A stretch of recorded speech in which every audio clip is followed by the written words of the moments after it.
Mesdames et messieurs, bonsoir et merci de votre fidélité à la télévision nationale. Environ 100 milliards de francs CFA pour moderniser la gestion des déchets solides ménagers dans les 5 communes du Grand Nokoué, à savoir Cotonou, Abomey-Calavi, Ouida, Sémé-Podi et Porto Novo. Le projet, qui s'inscrit dans le cadre de la convention signée entre l'État central et les 5 communes, a pour objectif d'améliorer les conditions environnementales et socio-économiques des populations des communes concernées. L'ambition, c'est que d'ici les 7 prochaines années, 90% des déchets solides ménagers soient mieux collectés avec 60% de valorisation. Mais au lendemain du lancement de la procédure d'appel d'offres pour la mise en route du projet, certains acteurs de la collecte, de la pré-collecte des déchets expriment un certain nombre de craintes. Certains craignent de perdre peut-être leur emploi. Pour en parler ce soir, j'ai sur ce plateau Monsieur Valérie Larsson. Vous êtes expert du bureau qui appuie le ministère en charge de ce projet, donc le ministère du cadre de vie et du développement durable. Monsieur Martin Pépin Aïnan, directeur général de l'environnement et du changement climatique au ministère du cadre de vie et du développement durable.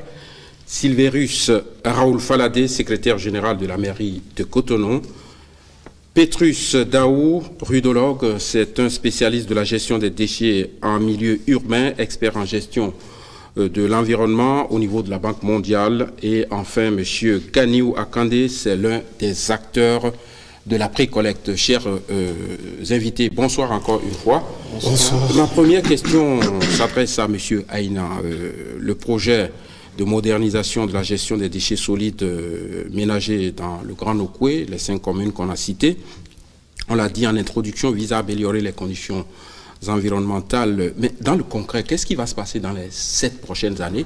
Quel va être le visage de nos communes? Débarrasser des ordures? Est-ce qu'il y aura des incinérateurs? Dites-nous concrètement qu'est-ce qui va se passer.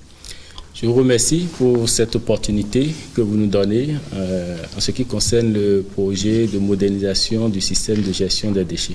Il faut dire, en ce qui concerne la gestion des déchets, vous avez plusieurs étapes, plusieurs procédés qui se mettent en place pour mieux gérer les déchets. Il y a la pré-collecte, la collecte, le transport, le traitement. Et donc, aujourd'hui, par rapport à l'état des lieux, le gouvernement a instruit donc le ministère du cadre de vie et du développement durable pour diligenter donc un état des lieux en ce qui concerne la gestion des déchets. Nous avons vu au niveau de la pré-collecte, au niveau de la collecte, du transport et du traitement, ce qui se fait. Et à partir de là, pour améliorer le système en place en ce qui concerne la pré-collecte par rapport à la couverture donc de ramassage des déchets, en ce qui concerne la collecte par rapport au point de regroupement, le transport et le traitement pour améliorer cette fois-ci, parce que tous les déchets sont envoyés aujourd'hui sur le lieu d'enfouissement sanitaire, tout ce qui est collecté. Or, au niveau de la pré-collecte, nous avons à peine 20%. Dans certaines villes, on atteint des pics qui peuvent aller jusqu'à 60-70%. Donc l'État a voulu, donc au lieu de rester dans cette faille, l'État a voulu améliorer le taux de couverture donc pour aller jusqu'à 90%, comme vous venez de le signaler.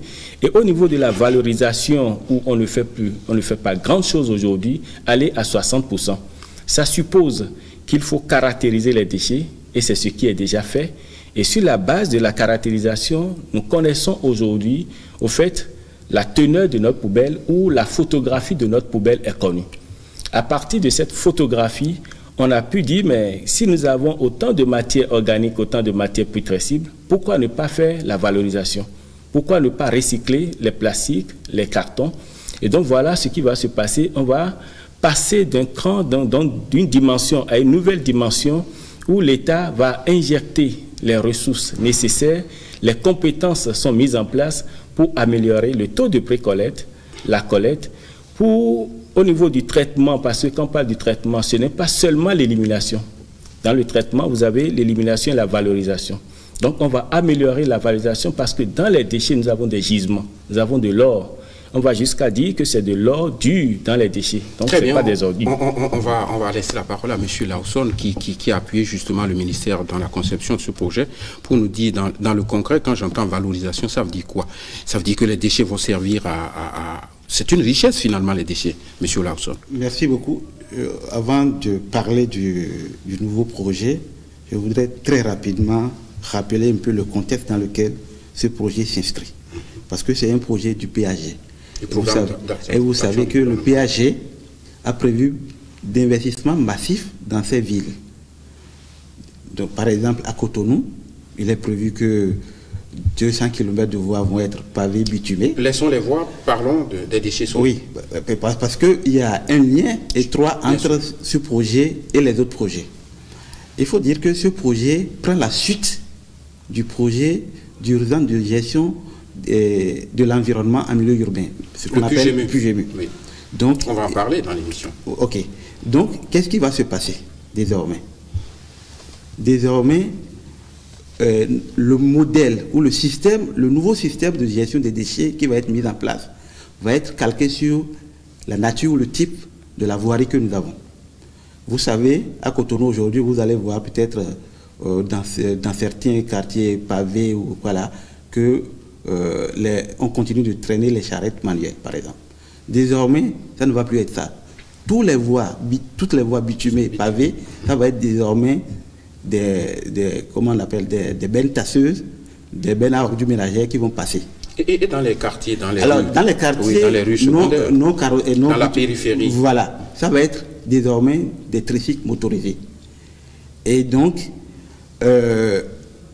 depuis les ménages jusqu'au point de regroupement ou au centre de transfert, donc il y aura désormais deux systèmes qui vont se côtoyer. Et ce qui est important dans ce nouveau système, c'est que jusqu'à présent, le tri-valorisation est insignifiant. Et donc désormais, on veut réduire la quantité des déchets qui vont être enfouis. Et vous savez, c'est étonnant quand on voit ce qui se passe sur comment nous gérons ces déchets-là. On dit on est au 21e siècle, il est impossible de continuer par enfouir tout ce que nous produisons comme déchets. Donc, désormais, on va enfouir, on va recycler 60%, et c'est les 40%, puis les rebuts qui sortent de l'unité de tri et valorisation qui vont être enfouis. Avant de donner la parole aux représentants de la mairie, vous avez évoqué la situation qui va prévaloir dans les quartiers, mais est-ce que ça signifie que les gens vont continuer à payer aux ONG avec des poubelles devant leur maison parce que vous avez des gens qui n'ont pas les moyens de payer à ces ONG? Qu'est-ce qui va se passer? Est-ce que ce sera gratuit ou on va continuer à avoir le système qui fonctionne en ce moment? Non. Le système désormais qui va être mis en place, c'est que le service est devenu obligatoire. Vous savez? Ça veut dire quoi? On va payer une taxe? En 2010, oui. Quand on a eu les inondations, l'une des conséquences de ces inondations, c'est que les déchets sont utilisés pour enfermer les bas-fonds, etc.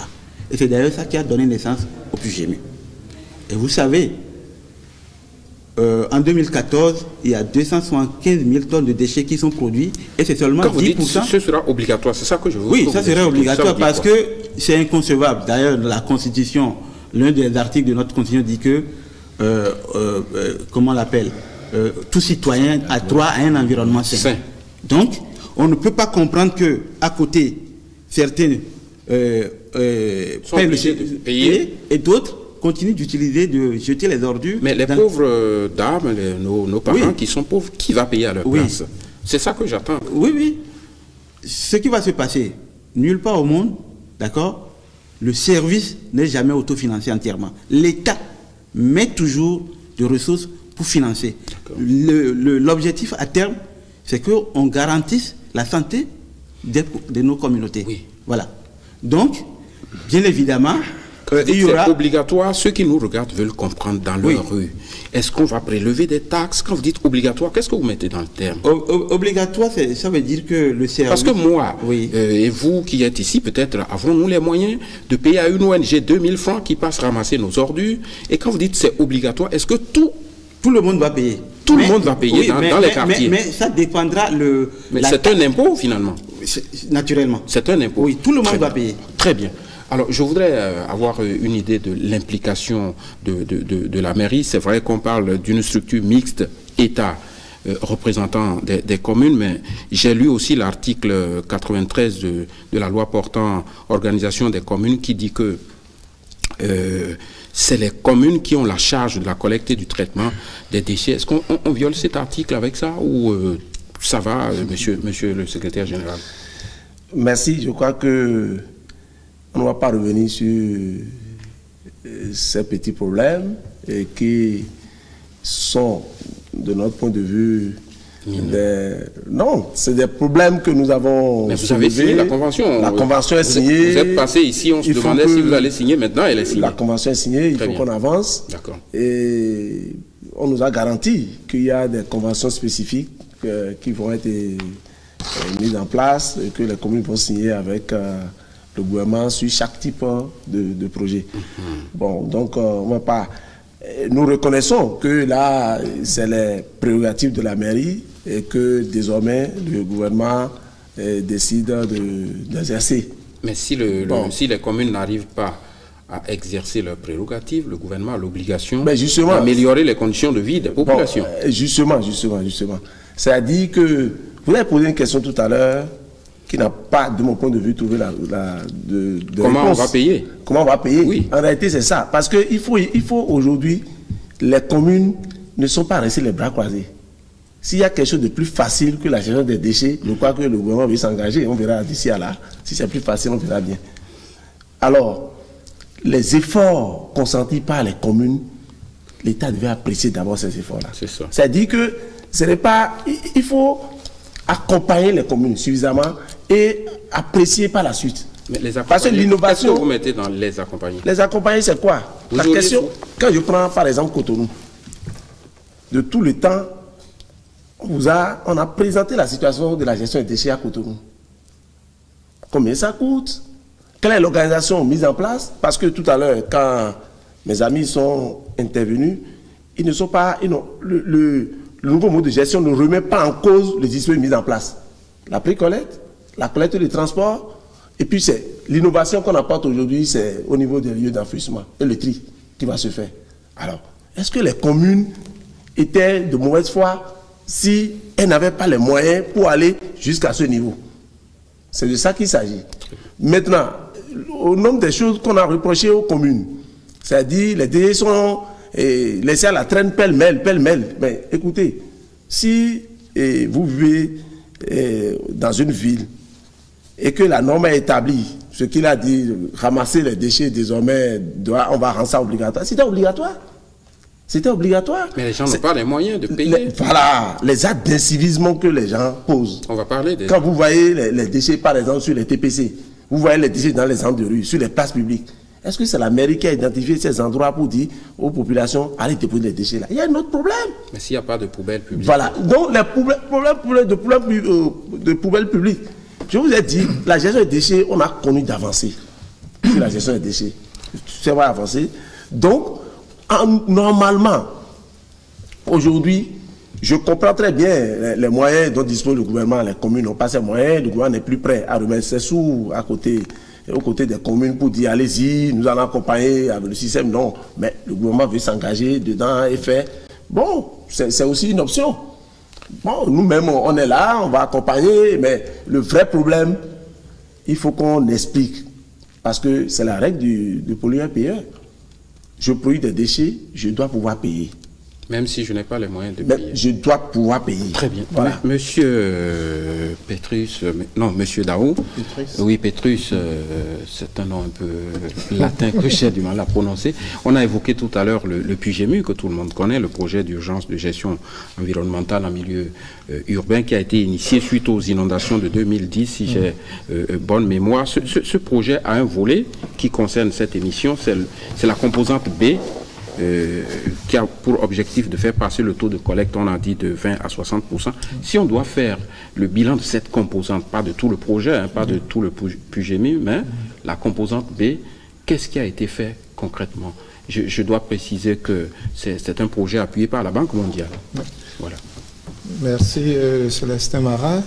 D'abord, je voudrais dire que je ne suis pas ici en tant que le consultant de la banque, parce que c'est avant-hier que vous m'avez appelé en tant qu'expert. Donc, je donne mon point de vue en tant qu'expert indépendant. Bien sûr. Voilà. La gestion des déchets est une filière. Et ça a été décidé depuis 1996 par les États des pays de l'Afrique de l'Ouest et centrale. Le 16 février 1996, sur la base d'un plan de gestion durable des déchets en milieu urbain des villes de l'Afrique de l'Ouest et centrale. Et ces pays étaient en crise économique à l'époque et il fallait s'asseoir pour réfléchir sur la question de gestion, parce que ça devient un enjeu de santé publique. Et des principes de base ont été élaborés. Et ce sont ces principes que ces villes-là ont conduit jusqu'à présent. C'est pourquoi la gestion des déchets est une filière avec plusieurs acteurs, tels que vous connaissez. Donc le PUGEMI, tous les PTF sont rentrés dans ce plan d'action pour accompagner toutes les villes. C'est pourquoi le schéma que vous avez ici sont dans la plupart des villes de l'Afrique de l'Ouest et centrale. Et donc, dans le cadre de ce projet PUGEMI du gouvernement qui a sollicité l'appui des PTF, eh bien, on est parti sur un diagnostic. Il y a déjà des acteurs en place, des structures de pré-collecte. La ville a mis en place également des structures de collecte-transport. Et le cas de Cotonou et de Porto-Novo, il y avait déjà les décharges finales. Donc, il y a déjà un grand effort qui est fait. Le PUGEMI n'est pas venu créer quelque chose de nouveau. Le PUGEMI est venu accompagner l'existant. En faisant quoi? En posant des questions justes et trouver des réponses justes. Les questions, c'est quoi, par exemple? Quand on prend la filière, d'abord, ceux qui font que ça marche, c'est des acteurs. Sans les acteurs, il n'y a rien. Ceux qui font la pré-collecte. Quand vous prenez ceux qui font la pré-collecte, ils avaient un statut d'ONG. Ça ne convenait pas pour un travail professionnel, parce que la gestion des déchets est professionnelle. Donc, on a dit, non, passez de votre statut d'ONG en PME et ensuite en GIE. Donc, le projet la composante B du projet PUGEMI, gestion des déchets solides, donc, est un projet d'appui institutionnel. Donc, on a formé cette structure de base, la plupart des acteurs, que ce soit au niveau des mairies, des ministères, et toute cette composante a été assez participative. Et donc, les décisions qui sont prises et qui sont conduites jusque-là sont des décisions proposées par le ministère de l'Environnement, les mairies et les acteurs privés. Tous ceux qui nous regardent vont se poser la question, il faut encore de la littérature, c'est les résultats qu'ils attendent. Vous avez appuyé les acteurs et quels sont les résultats que vous avez constatés? On dit, voilà, parce que pendant que nous parlons, si vous sortez dans la ville de Cotonou, que je connais mieux, vous avez des dépotoirs partout. On sait, il y a que le projet a réalisé des infrastructures, c'est-à-dire les infrastructures de gestion des déchets, les points de regroupement et le centre de transfert, qui sont en attente d'être mis en service pour passer à la phase opérationnelle de ce projet. Pourquoi ils attendent d'être mis en service? C'est de l'administration pour la mairie et la mairie pourra mieux répondre à cette question. Il y a eu d'appui en équipement, il y a eu un certain nombre de choses qui sont faites, des formations, des visites d'échange dans des pays, et on est arrivé à dire aujourd'hui, les acteurs qui existent, parce qu'en matière de développement, on accompagne le développement, on ne crée pas. Il n'y a pas de révolution en développement. Donc, les acteurs qui sont là, on les accompagne. On a dit, on vous forme pour que vous soyez capables d'enlever les déchets des ménages au point de regroupement avec un nouveau statut de PME, donc capable de participer, de contribuer aux impôts de l'État. Et ensuite, vous mettez en groupement d'intérêt économique au niveau des arrondissements comme GIE pour assurer des déchets que vous précollectez au niveau des ménages jusqu'au point de regroupement, les amener vers les centres de transfert. Depuis 2011, est-ce que vous avez le sentiment que les objectifs ont été atteints? Parce que vous dites ce qui a été fait, mais c'est le résultat qui est le problème. Oui. Est-ce que vous avez le sentiment que depuis que ce projet, depuis GEMU, a été initié, est-ce que vous avez le sentiment que ça a apporté quelque chose dans l'amélioration du cadre? C'est parce que ça a apporté quelque chose que le gouvernement a vu juste. Cette chose, c'est quoi? D'accompagner. Ceux qui nous regardent pensent qu'on fait de la philosophie. Non, cette chose, c'est quoi? Vous dites qu'on n'a pas d'abord lancé officiellement les infrastructures de gestion, de traitement, etc. C'est d'abord que dans un premier temps... Oui. Mais les quartiers sont remplis de poubelles sauvages. Non, pas comme avant. Il y a beaucoup d'améliorations. Moi, je ne l'ai pas constaté. Non, pas comme avant. Parce que si c'était avant, on ne peut pas respirer dans nos villes. Très bien. Il y a eu des déchets, il y a des cellules qui sont ouvertes à la décharge finale, qui ont reçu des tonnes de déchets. Mais ce que le projet a mis en place et qu'il faut sauvegarder, c'est de permettre à ce que chaque acteur joue son rôle. C'est-à-dire les structures privées en GIE. GIE développé, pour ceux qui ne savent pas. GIE, groupement d'intérêt économique, au niveau des arrondissements, on les responsabilise. Vous êtes chargé de ramasser des ménages au point de regroupement et des points de regroupement vers le centre de transfert. L'État ou la mairie, ou les mairies recrutent ou elles-mêmes organisent la collecte transport des centres de transfert vers la décharge. Très bien, je vais donner la parole à M. Akandé parce qu'on va me faire le procès de vous laisser monopoliser la parole. M. Akandé, vous êtes, comme on vient de le dire, l'un des acteurs de la collecte et de la pré-collecte. Quand j'ai lu la presse, on a le sentiment que vous n'êtes pas d'accord avec le projet que le gouvernement est en train de mettre en place. Vous craignez quoi concrètement? Est-ce que vous pensez que vous allez perdre des emplois? Qu'est-ce que vous craignez? Oui, je vous remercie beaucoup, Monsieur Célestin Mara, pour l'invitation d'abord. Et je suis très heureux, c'est un honneur pour moi de me retrouver en face de Monsieur Faladé, qui est un représentant de la mairie, et des représentants du ministère. Je suis trop heureux. Dites-nous pourquoi. Pourquoi? Parce que j'ai déjà entendu Monsieur Faladé dire quelque part que c'est la pré-collecte qui a échoué. Je voudrais dire ici que la pré-collecte n'a jamais échoué. D'abord, une petite parenthèse pour dire que je voudrais que tout ce que je vais déclarer ici, qu'on occulte, qu'on enlève l'aspect politique. Je ne suis pas en train de parler politique. Je ne suis pas un politicien. Nous sommes des acteurs du développement. Et je vais 1 minute pour faire l'historique. Expliquez-nous comment la pré-collecte n'a pas Voilà, je vais prendre 1 minute pour faire l'historique de la pré-collecte. La pré-collecte a commencé... Non, ça va aller très vite. La pré-collecte a commencé à Cotonou dans les années 87. Aujourd'hui, ça fait 30 ans que nous sommes dans la pré-collecte. Nous avons de l'expertise. Nous ne sommes pas politiques, nous sommes des acteurs du développement. Et nous avons vu passer des politiciens, nous avons travaillé avec des circonscriptions, nous avons travaillé avec des mairies. Et aujourd'hui, comme l'a dit M. Faladé, le système qui est instauré par la mairie de Cotonou, c'est la pré-collecte, et la collecte et l'enfouissement sanitaire. Il a dit tantôt que... Quand j'entends le mot enfouissement sanitaire, qu'est-ce que c'est? Il y a des endroits où il y a le lieu d'enfouissement sanitaire. Mais est-ce que là, on ne contribue pas, les techniciens vont nous le dire tout à l'heure, on ne contribue pas à la pollution du sol, de la nappe et tout ça? Ça ne se passe pas à Cotonou. Très bien. Ça ne se passe pas à Cotonou. Alors, je l'ai dit tout à l'heure que s'il y a des déchets au niveau des TPC, il y a des endroits donnés, ce n'est pas la mairie qui a indiqué ces endroits-là pour qu'on enlève les déchets. Mais je voudrais ajouter ceci. Ce n'est pas la mairie qui a indiqué ces lieux, les TPC, pour qu'on aille déposer des ordures. Mais la mairie passe, les camions qui sont en contrat avec la mairie, oui, et même les camions de la mairie passent pour enlever ces déchets-là régulièrement. Que vont penser les populations?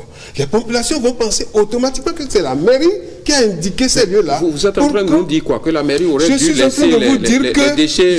Non, ce n'est pas du tout ça. D'accord. Un philosophe dit qu'il faut agir en homme de pensée, mais qu'il faut penser en homme d'action. Si la mairie passe pour enlever les ordures, c'est une bonne chose. Mais que cela soit accompagné de mesures d'accompagnement, des mesures répressives, ou bien, si l'on récupère des gens en train d'enlever, qu'on les punisse au moins. Mais on ne fait rien tous les jours, on enlève. Et nous qui sommes dans la pré-collecte, nous subissons les affres de ça. des populations se désabonnent, refusent de s'abonner, sous prétexte que la mairie va passer tout à l'heure pour enlever. Et on va déverser les ordures sur les TPC, les lieux publics. Qu'est-ce que vous pensez de ce qui vient d'être annoncé? On a dit que ça va être obligatoire, ça va être peut-être un impôt, une taxe. On va nous décrire tout à l'heure la forme. Par rapport même à ce qui vient d'être dit, moi, j'ai le sentiment que c'est du cinéma qu'ils sont en train de faire.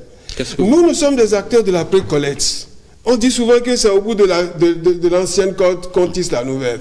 On nous annonce une modernisation du système de gestion des déchets. D'accord, tous les Béninois veulent que le système de gestion des déchets soit amélioré pour que notre cadre de vie soit bien.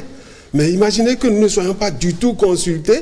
Nous avons travaillé avec le PGMI. Je fais partie de ceux qui sont partis au Rwanda pour voir l'expérience du Rwanda. Comment on aurait dû vous consulter? C'est pas facile. J'ai été coordinateur de la coordination. Si à chaque projet, on doit consulter tous les acteurs. Nous avons des coordinations au niveau du Grand Nukwe. Toutes les communes du Grand Nukwe ont de leur coordination. À Cotonou, c'est Kojida. Et un peu partout, nous avons des coordinations. On aurait dû nous associer pour dire, bon, voilà, comment ça se passait, voilà à quelle chose nous allons vous manger. Et puis, subitement, on a commencé à avoir des appels d'offres nationaux et internationaux sur la pré-collecte et la collecte, etc. Lorsqu'il y a un appel d'offres international, et nous avons le dossier d'appel le DAO, et le dossier nous écarte systématiquement, parce que nous avons travaillé sous la forme d'ONG, comme l'a signifié tout à l'heure. C'est-à-dire qu'avec ce projet, vous allez perdre ils sont en train de nous écarter déjà. Vos emplois, c'est ça? Ils sont en train de nous écarter, nous n'allons pas perdre nos emplois. C'est le lieu de demander au ministère ce qu'ils veulent faire de nous. Monsieur Lawson, avant le directeur général, puisque c'est vous qui avez assisté techniquement le ministère, vous entendez là des cris de détresse. Pourquoi on n'a pas associé les acteurs, tout au moins les coordinations au niveau des communes? Et est-ce que la crainte est légitime? Je vais répondre. Très bien. D'abord, il faut rappeler que nous avons travaillé sur le PGMU. Et donc, nous avons accompagné la réforme initiée sur le maillon pré-collecte. Mais avant de répondre, je voulais faire quelques... Voilà. Il faut dire que ce nouveau projet, en termes d'innovation, vous savez, pour gérer les ordures, ce n'est pas aussi facile. Ça nécessite beaucoup de moyens. Et une seule commune aujourd'hui, une seule ville aujourd'hui ne peut pas gérer les déchets. Et donc, l'idée du gouvernement de mettre les 5 communes ou les 5 villes ensemble, c'est novateur parce que le gouvernement va mutualiser les ressources. Déjà, quand on vous annonce en termes de gains, par exemple pour construire un lieu d'enfouissement sanitaire, ça nécessite beaucoup de moyens. Et vous savez aujourd'hui, les communes comme Aboum et Calavi, Sémépodi, gèrent comment les ordures? Non. Ouida a des difficultés pour enfouir ses ordures. Donc, c'est déjà important que les 5 communes se mettent ensemble pour faire quelque chose sur ce secteur-là. Et deuxième chose que je voulais ajouter par rapport au PGMU. Le PGMU a fait beaucoup de réalisations, puisque sur Cotonou uniquement, on a construit environ 13 points de regroupement. Qui fonctionnent aujourd'hui? Attendez, la question du fonctionnement, c'est un autre aspect. L'une des innovations du PGMU, c'est d'avoir introduit le centre de transfert qui nous permet de réduire les coûts de transport des déchets au niveau du lieu d'enfouissement. C'est important, même si aujourd'hui, ce n'est pas encore... Voilà. Maintenant, je vais revenir... Pourquoi les lieux d'enfouissement ne sont pas opérationnels? Non, je vais revenir... Oui, on va revenir tout à l'heure là-dessus. D'accord, on revient sur beaucoup de points. On va revenir là-dessus tout à l'heure. Mais je vais parler d'abord de l'implication. Oui, l'implication, parce voilà. qu'ils n'ont pas été... Vous savez, quand nous avons démarré la première mission qu'on avait appelée mission de cadrage et exploratoire, les premiers acteurs que nous avons rencontrés, c'est la Kojida, c'est la mairie de Cotonou. On a discuté avec tous ceux-là. Et si vous voulez, on peut vous envoyer le rapport d'état des lieux que nous avons envoyé. Nous avons rencontré les PME ou les ONG qui sont dans le secteur pour mieux comprendre, pour faire bien l'état des lieux. Et puisque vous avez des acteurs directs... Oui, mais justement, je m'étonne qu'ils disent qui n'ont pas été consultés. Deuxième chose. Ça veut dire qu'il y a un problème d'organisation. Oui. Laissez-moi finir. Laissez-moi finir. Oui, vous allez réagir tout à l'heure. Deuxième niveau d'implication, je vais vous expliquer, monsieur. Oui. Deuxième niveau d'implication, lorsque nous avons avancé dans le dossier, nous avons organisé avec toutes les mairies. Il y a certains maires qui ont même assisté, et certains parce que ce n'est pas seulement la COGEDA à Cotonou. Il y a les autres acteurs qui font la précollecte dans les autres villes. Nous les avons rencontrés pour discuter avec eux de comment ils voient la suite, comment ils vont être impliqués. Et vous avez intégré leurs préoccupations. Bien sûr. Et il est en train de dire qu'ils vont perdre leurs emplois. Est-ce que c'est vrai ou est-ce que ce n'est pas vrai? Je vais revenir là-dessus. Je vais revenir là-dessus. Si vous permettez. Oui, allez-y. Parce que, en fait, la chance que nous avons eue, la chance que le PUGMU a eue, c'est d'avoir acté sur la professionnalisation des acteurs de la précollecte. En passant de PME, j'ai piloté le processus des PME au GIE. Pour faire court, ils ne vont pas perdre leurs emplois. Pour faire court, ils ne vont pas perdre leurs emplois. Très bien. Et il y a un dossier d'appel d'offres qui est lancé. On va en parler. Nous n'allons pas, nous avons obligation de réserve. Il y a des aspects que nous ne pouvons pas parler ici. Mais c'est la question que j'allais poser au directeur général. Correctement le dossier. Ils n'ont qu'à lire correctement le dossier d'appel d'offres. Et je pense, pour ma part, en tant que technicien, qu'il n'y aura pas de... Au contraire, peut-être ça va créer des emplois. Absolument. Parce que nous allons revenir. Quels sont les emplois qui sont créés au niveau de la précollecte aujourd'hui? On va revenir là-dessus. Très bien. Monsieur le directeur général, oui, puisqu'on fait la rotation, c'est le tour du directeur général, sinon il aura parlé, le moins c'est le danger quand on est plus nombreux. Monsieur le directeur général. Je voudrais revenir sur certains aspects. Oui, avant de revenir, hein, c'est une question très rapide. Vous allez revenir sur tout ce que vous voulez. Mais après l'appel d'offres, la suite c'est quoi aujourd'hui? Est-ce que vous avez déjà des réponses, des offres? Enfin... Mais la preuve est qu'il nous dit qu'ils ont déjà le dossier d'appel d'offres. Donc c'est une compétition. Donc on ne peut pas aller dans ces détails techniques. Non, je demande si vous avez déjà des offres qui sont annoncées. Ils ont déjà le dossier et ils doivent répondre. Je ne peux pas leur dire, voilà, j'ai reçu telle offre. Parce que c'est un dossier d'appel d'offres qui est lancé. Et vous convenez avec moi que j'ai le droit de réserve là-dessus.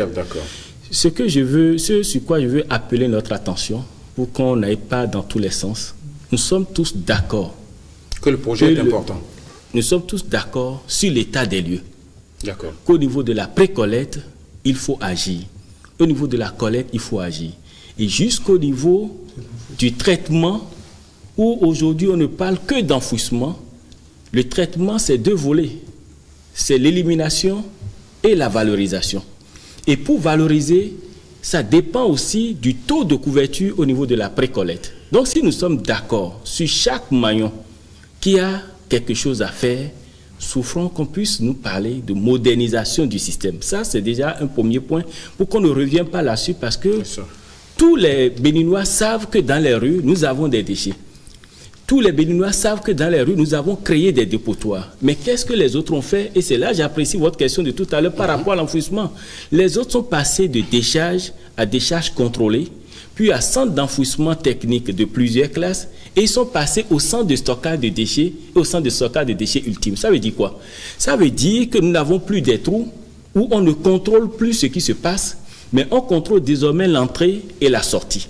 Et donc le mécanisme à l'intérieur est maîtrisé au point de valoriser ce que nous avons appelé déchets et que nous avons déjà rejetés. Ça, c'est très important pour qu'on ne parle pas tout simplement d'enfouissement, de lieu d'enfouissement sanitaire. Donc, il y a la valorisation où le chef de l'État dit « Je veux qu'au bout des 7 ans, que vous soyez à 60% de valorisation. » On a évoqué, hein, donc, au début, on a évoqué la valorisation. C'est bon d'insister là-dessus. Pour y arriver, on doit pouvoir, parce que vous ne pouvez pas maîtriser la valorisation, c'est-à-dire le bout de la chaîne, la valorisation, sans agir sur chaque maillon de la chaîne. En matière de gestion des déchets, comme l'a dit le consultant, c'est une filière. Et dès que vous avez des problèmes sur un seul procédé, tout le système a des problèmes. Donc c'est pourquoi il faut intégrer. Donc on ne peut pas, donc je veux dire aux acteurs, on ne peut pas aujourd'hui intervenir dans la filière sans intervenir sur chaque maillon du système. Et je veux que vous insistiez sur la valorisation, parce que comme il dit qu'ils craignent de perdre des emplois, il faut qu'ils comprennent que ça va peut-être créer de nouveaux emplois. Oui, vous allez dans nos déchets aujourd'hui, vous avez 40 à 50% de matière organique depuis très cible. Les restes des repas que nous jetons. Ces restes des repas sont des matières organiques qu'on peut transformer en énergie, qu'on peut transformer en biogaz. Oui. Donc on fait de la méthanisation pour produire donc des gaz de cuisine, et donc on peut le faire. Ça c'est déjà un grand point. Nous avons 14% de plastique et 15% de papier carton. C'est des matières que nous pouvons recycler. Donc en réalité, ce qui fait la peur aujourd'hui, c'est que nous ne voyons pas la suite, et c'est normal. Mais la suite nous garantit les emplois parce que nous passons de la précarité à la durabilité. Nous laissons donc des emplois précaires. Je vais vous donner un exemple me concernant. Au début, quand je laissais des poubelles pour problème de sécurité dehors, je dis, mais je quitte la maison, je laisse mes enfants. Quand je laisse mes poubelles dehors, pour que ceux qui passent viennent chercher les poubelles, quelqu'un d'autre renverse la poubelle, récupère la poubelle et laisse les déchets devant ma porte. Or, de l'autre côté, moi, j'ai peur que des gens, n'importe qui ne viennent, parce que dans le système de précollecte, vous avez quelqu'un qui frappe à votre porte aujourd'hui pour dire « je suis ramasseur de déchets ». Demain, c'est une autre personne. Après-demain, c'est une autre personne. Donc, ce qui dénote de la précarité que nous avons au niveau de ces emplois. Aujourd'hui, nous rentrons dans des emplois durables, décents, où vous pouvez donc, soit dans un apport volontaire, apporter les déchets vous-même, ou dans un porte-à-porte où les déchets sont collectés systématiquement, ce qui sécurise tous les concitoyens. Et donc voilà, donc la modernisation prend en compte ce volet sécuritaire, social et économique. Parfait. Monsieur Larsson a évoqué un sujet sur lequel on n'a pas eu de réponse. Monsieur Faladé a insisté. Je voudrais entendre le directeur général sur cette question. Ça va être quoi? C'est une taxe? Puisque l'obligation, c'est quoi? Mais il a répondu, c'est une taxe, forcément. Parce que aujourd'hui, il a dit c'est une taxe, mais qui va la payer? Est-ce que les populations, nous payons déjà, d'accord? Mais nous ne payons pas tous. Ouais. Il y a certaines personnes. Quand vous dites nous, c'est qui? Il y a certaines personnes qui payent les 2000 francs, d'autres payent jusqu'à 5000 francs. Mais le système qui est Est-ce que vous parlez de ceux qui payent aux ONG ou est-ce que c'est prélevé quelque part à la source? Ceux qui payent aux ONG, nous payons. Voilà. Donc nous allons moderniser le système de paiement. D'accord. Et donc, quand on modernise le système de paiement, l'État met en place des mécanismes, des outils pour récupérer donc les tasses, pour récupérer ces fonds. Parce qu'aujourd'hui, c'est les bonnes volontés qui payent. Il y a d'autres. Tout le monde va payer, les pauvres Tout le monde doit pouvoir payer parce que nous aspirons tous à la modernité. Très bien. Nous aspirons tous. Les gens préfèrent aller jeter les déchets au lieu de détruire les gîtes de moustiques. Ils préfèrent aller dans les pharmacies pour payer des médicaments, ils préfèrent aller dans les hôpitaux. Mais quand on a détruit les gîtes de moustiques, le problème est résolu.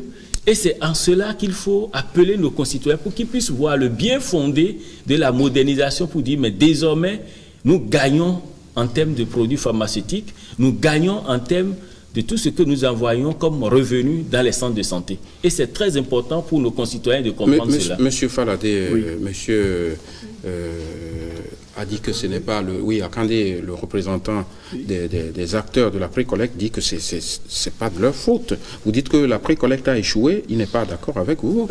C'est plutôt de la responsabilité de la mairie. Oui, je l'ai dit à 2 occasions. Et si je dois le dire, je peux le répéter. Allez-y toujours.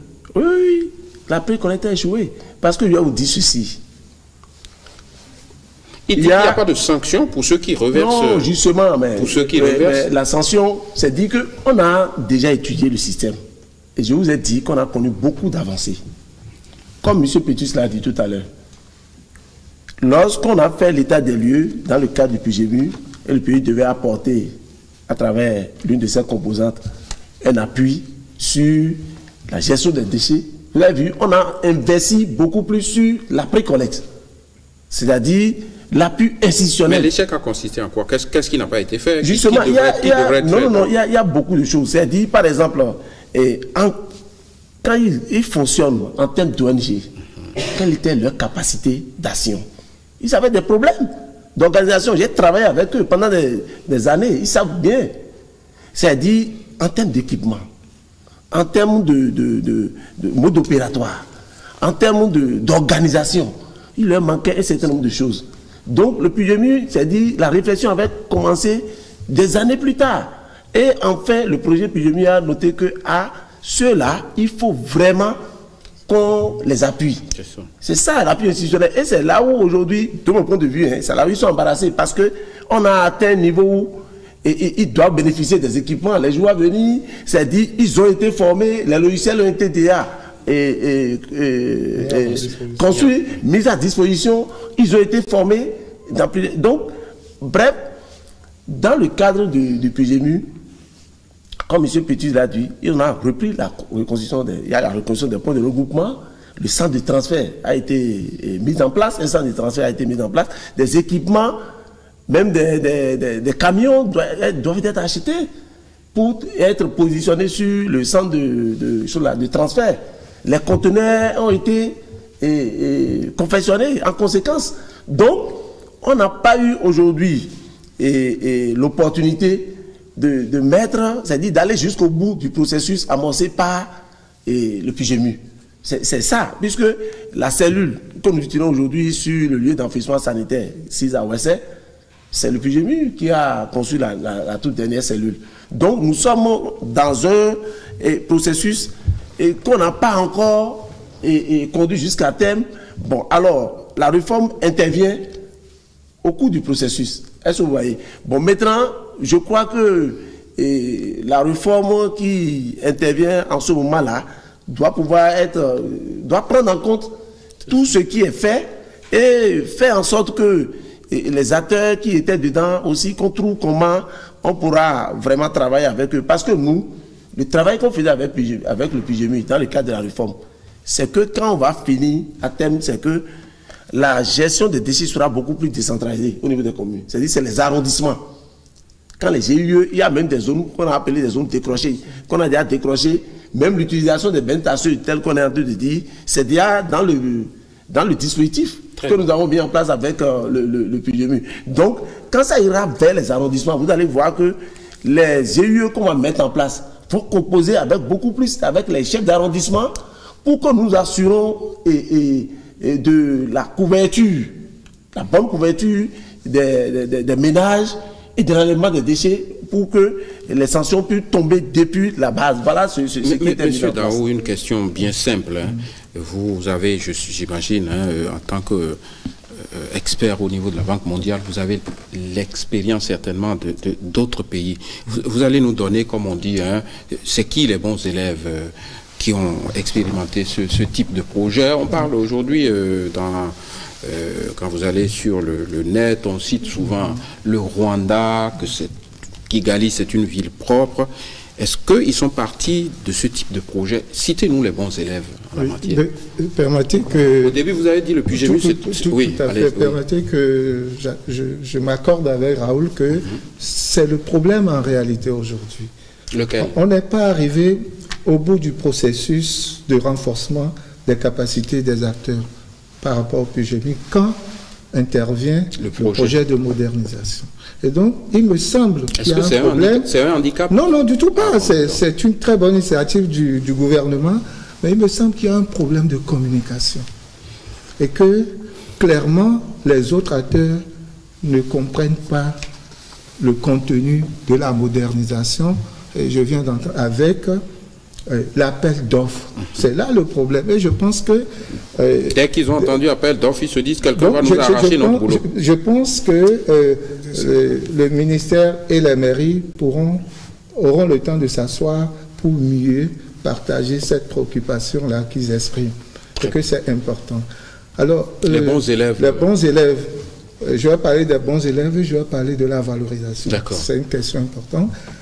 Vous voyez Kigali, on va peut-être dire que c'est un peu la dictature. Non, c'est une question de discipline. Parce que si on avait cité un pays occidental, on aurait dit on n'a pas de moyens. Je ne voudrais pas nous comparer à des pays de l'Europe ou les pays du Maghreb. On aurait dit les moyens. Nous allons rester un peu Afrique noire. Oui. Et donc, vous prenez Kigali avec sa situation économique et tout, Mais vous ne pouvez pas jeter un petit bout de papier par terre. C'est quoi, vous allez faire l'explication? Vous allez faire 3 jours en prison. Ça veut dire qu'il y a eu une sensibilisation avec des mesures de coercition qui obligent tout le monde à avoir un comportement. L'obligation n'est forcément pas dans la création d'impôts ou de ceci. Je pense qu'il faut reposer des questions pour arriver au mot. Alors, Kigali, vous prenez Accra.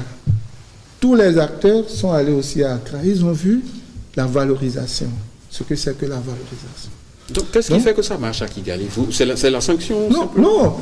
Vous avez dit qu'il y a eu la sensibilisation? La sensibilisation, la répression, c'est ça? C'est des petites structures, des coopératives, un peu comme les PME et GIE qu'on a ici. C'est eux qui font merveille à Kigali. Est-ce que Kigali, est-ce que ça fonctionne comme le projet, comme le projet tel que décrit par M. Lawson? Non, bon, je ne le dirai pas, mais ce que je sais, c'est que c'est des petites coopératives.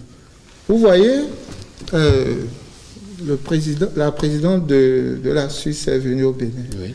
En Suisse, ceux qui font l'économie de la Suisse, c'est des petites entreprises que le gouvernement et les pouvoirs publics accompagnent. Continuez avec l'exemple africain. Vous citiez le Ghana, par exemple. Il y a le Ghana, il y a Kigali, et il y a bien d'autres pays. Bon, ce sont les 2 qui me viennent en tête. Revenons à la question de la valorisation.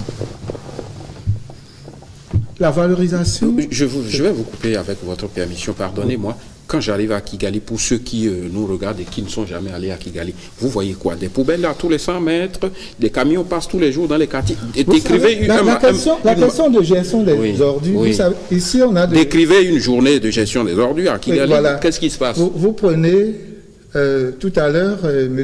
Raoul a dit qu'il y a un dysfonctionnement et on a parlé de comment les déchets sont ramassés. Vous pensez que c'est en pleine journée qu'il faut ramasser les déchets? On n'a pas besoin de ramasser. D'ailleurs, avant, vous vous levez, vous constatez que vos déchets sont enlevés. Parce qu'on a organisé comme ça.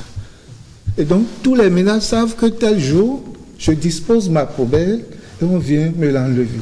On peut enlever les déchets très tôt le matin à partir de 5 heures. Est-ce qu'il y a la taxe là-bas? Est-ce qu'il y a un impôt? Est-ce que tout le monde paye? Comment ça fonctionne? Non, c'est les ménages qui...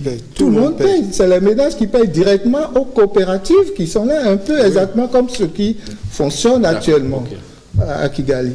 Et donc, on peut organiser le ramassage même à partir de 19h ou à partir de 5h du matin pour que tout ce qu'on voit, parce que quand on transporte en pleine journée les déchets, ce n'est pas beau à voir. On peut revoir tout ça. Je pense qu'on peut s'asseoir et bien réfléchir à la manière dont le gouvernement, apporter quand même la connaissance des acteurs du terrain sur ce que le gouvernement voulait très bien faire en partenariat avec les mairies. Alors, la question de valorisation, moi j'ai un problème par rapport à ma position. Je ne pense pas que nos déchets sont assez suffisants pour être valorisés. Non, du tout pas. Pour qu'on aille faire de la méthanisation extrait de biogaz, c'est des installations industrielles. Je ne sais pas si à long terme, on pourra les entretenir. Je voudrais... Par contre... Oui, à cette étape... Non. Laissez-moi, je vais jusqu'au bout. Oui, c'était pour qu'ils réagissent à cet aspect. Oui. Le temps est vite parti. Mais je pense que le tri à la source est une option pour valoriser nos déchets. Parce que déjà, nous avons besoin de plus de 50% de nos biodéchets, de nos poubelles, pour faire le maraîchage, pour faire de l'agriculture urbaine. Pour faire de l'engrais pour faire du compost. On n'a pas besoin d'aller les enfouir et extraire de la méthane. La méthane, le biogaz, ça s'utilise à l'échelle d'arrondissement quand on installe et c'est quelque chose, on ne sait pas. Laissez le directeur général réagir. On n'a plus beaucoup de temps, et donc, malheureusement. La question de valorisation doit être pensée. Si, par exemple, vous allez poser des questions et que vous venez vous dites, est-ce que vous faites le tri mécanique? Les gens vont vous dire non. Mais si vous posez la question autrement, comment est-ce que vous gérez vos déchets? Les gens vont vous donner une série de propositions dans laquelle vous allez trouver ce qui... je pense que les questions n'avaient pas été bien posées. Parce que j'ai entendu aussi parler de tri mécanique. Vous savez ce que c'est que le tri mécanique? C'est-à-dire qu'on va mettre tout un système d'appareils qui vont dérouler les déchets et les trier plastique avec, d'un côté systématiquement, et même avec, tel que je comprends, ce qui est expliqué, même les biodéchets aussi, l'entretien, la maintenance de tel appareil, je ne sais pas. Ça va coûter cher. Cher, et je ne sais pas si nous pouvons y arriver. Mais laissez le directeur général... Nous pouvons valoriser ça le directeur général de l'environnement et du changement climatique. C'est un apport, hein, c'est un apport à notre préoccupation. Méthane, il faut oublier... Je réponds sur 2 points. J'appelle l'attention sur le fait qu'à Kigali, tout le monde paye. Ça, il faut que les téléspectateurs c'est la forme du comprennent paiement. cela. C'est la forme du paiement. On va revenir. Non, on n'a plus le temps suffisamment à expliquer en même temps. Lui, il a dit que c'est exactement comme ça fonctionne ici. C'est-à-dire qu'il paye aux ONG, c'est ça? Pas du tout. On a tous connu ces grandes villes. Oui, expliquez très rapidement. Donc, il y a des systèmes, des mécanismes qui sont mis en place pour tous les fonctionnaires, c'est facile. On peut dire, on nous prélève une taxe. Voilà, on ne va pas rentrer dans ces détails, mais tous payent. Mais ce n'est pas seulement... Il y a les 2 formes qui côtoient à Kigali. Et il est d'accord avec moi. Il serait d'accord avec moi. Parce que tous on avait... Il a insisté sur un aspect. Il a dit sensibilisation, répression. Si les populations ne comprennent pas comment elles vont payer, elles vont être... comment dit-on, un peu braquées contre le projet. Tout compte fait, à Kigali, vous avez les 2 systèmes que je connais et que M. Petrus connaît. Certaines personnes ont été obligées. Il y a des villes, chez nous par exemple, à Aix-Vive, on n'a pas besoin de forcer les gens. Du tout pas. Il y a d'autres contrées où on est obligé d'aller par la force. Et c'est ce qui se fait. Un mécanisme horizontal. Et c'est ce qui se fait à Kigali où les 2 systèmes marchent. D'accord. Pour ce qui concerne la valorisation, nous sommes d'accord que nous avons 50% de fractions valorisables, où on peut valoriser en compostage, où on peut valoriser en biogaz. Systématiquement sur les centres de transfert, donc on peut faire des tri compostage pour valoriser la fraction. Mais quand vous arrivez en centre d'enfouissement, il suffit tout simplement d'installer des puits de récupération de biogaz. On l'a déjà fait. Pour ce qui concerne l'industrialisation dont parle M. Petrus, je suis d'accord avec lui, que ça demande des équipements, ça demande des moyens. Mais dans l'étude diligentée par le gouvernement, tous les scénarios ont été mis en place, consultés, pour qu'on puisse aller à la valorisation des 50%. La difficulté d'une émission en direct, c'est la gestion du temps. On est pratiquement à la fin de l'émission. Il reste beaucoup à dire. On va faire un dernier tour de table. Qu'est-ce qu'il faut faire pour le succès de ce projet? Je crois que vous avez été rassuré, M. Akandé, que vous n'allez pas perdre des emplois. Bien au contraire, c'est un projet qui va créer des emplois. Oui, c'est votre mot de conclusion. Merci, M. Célestin Mara. Nous avons été quelque peu rassurés. Mais quand nous prenons le c'est déjà beaucoup. Quand nous prenons le dossier, il va falloir qu'on se voit pour qu'on nous explique un peu le contenu. Et quelque part, nous n'avons plus le temps, je ne peux plus donner lecture. Oui, je trouve que j'ai un pincement de cœur quand l'appel d'offres est international. C'est-à-dire qu'il faut amener des étrangers au Bénin pour gérer les ordures. Hein? C'est comme si nous sommes dans un pays où il n'y a pas de chômeurs. Est-ce que vous voyez? Et c'est comme si vous allez dans la maison voisine pour appeler quelqu'un pour venir balayer votre propre maison. Je suis rassuré. Nous ne sommes pas politiques et les problèmes communs, gouvernement, ça ne nous concerne pas. Merci infiniment. Entendez-vous pour connaître notre emploi. Votre mot de conclusion. Je voudrais recommander que dans cette démarche du gouvernement et des mairies, parce que c'est des acteurs ensemble, qu'on puisse intégrer un système qui ressemble à ce que le projet PUGEMI du gouvernement a fait jusque-là, à savoir quoi? Les structures GIE, au lieu qu'on parle de pré-collecte, on parle désormais de collecte. Ils sont en charge, à travers leur PME, faire la pré-collecte jusqu'au point de regroupement et des points de regroupement jusqu'au centre de transfert pour la rupture de charge.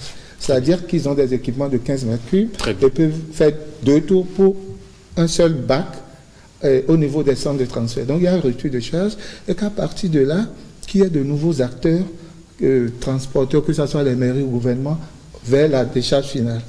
De l'autre côté, c'est qu'il faut un accompagnement. Il faut accompagner ces structures de base en équipement, lève-conteneurs. Je voudrais suggérer votre dernière suggestion. L'utilisation des bennes tasseuses, on a expérimenté. Ce n'est pas un équipement pour l'instant utilisable, efficace pour nous, parce que c'est fragile.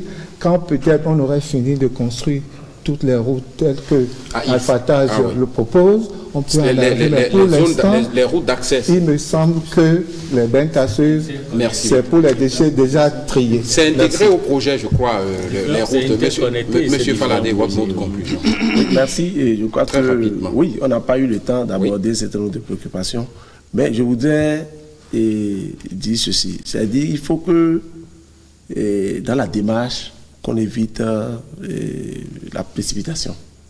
Parce que moi, tout ce qui se passe, ça frise. Oui, parce que je dis, nous avons un temps, forcément, nous avons une période transitoire à gérer. Et mais déjà, c'est un projet de 7 ans. Hein?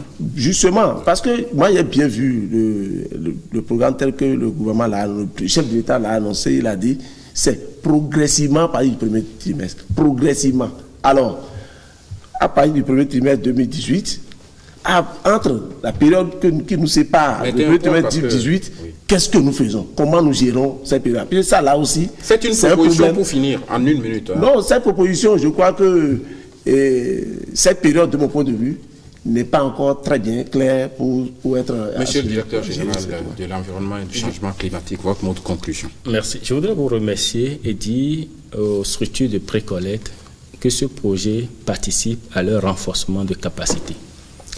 Si vous isolez, ça ne marchera pas. Il faut vous mettre ensemble, constituer un consortium. Quand le chef de l'État a voulu que ce soit lancé, c'est pour que nous puissions apporter des explications. Et le 21 juillet, ça a été lancé et nous avons apporté des explications.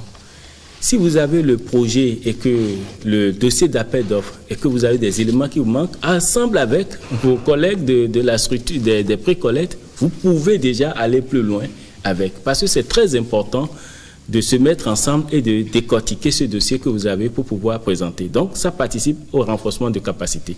Ce qui est important pour nous, c'est d'abord la préservation du cadre de vie.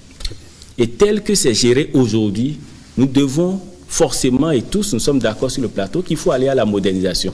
Et voilà ce que le gouvernement est en train de nous proposer, moderniser le système et sur chaque maillon, pour ne pas isoler un maillon qui va après causer des problèmes à la chaîne, à la filière. Pour le mot de conclusion. Non, je ne peux que vous remercier. J'espère que vous aurez à initier d'autres émissions pour qu'on puisse suffisamment éclairer à l'interne de nos communautés. Je voudrais dire que dans ce dossier d'appel d'offres ou ces dossiers qui ont été lancés, c'est un dossier complet jusqu'à la communication. Ensuite, quand on dit un appel d'offres international, ça ne veut pas dire que c'est forcément les étrangers. Et je ne crois pas qu'un étranger peut venir gérer les ordures sans même les structures à la base. C'est important. Mais ce qu'il faut comprendre, on ne peut pas continuer par faire du surplace. Il faut qu'on avance. Et on avance sur des bases solides. C'est ce que je voulais dire. Merci. Merci infiniment. Modernisation de la gestion des déchets solides ménagers dans les 5 communes du Grand Nokoué, c'était le thème de cette émission. Merci de l'avoir suivi. À dimanche prochain. Merci. Qu'est-ce qui vous empêche?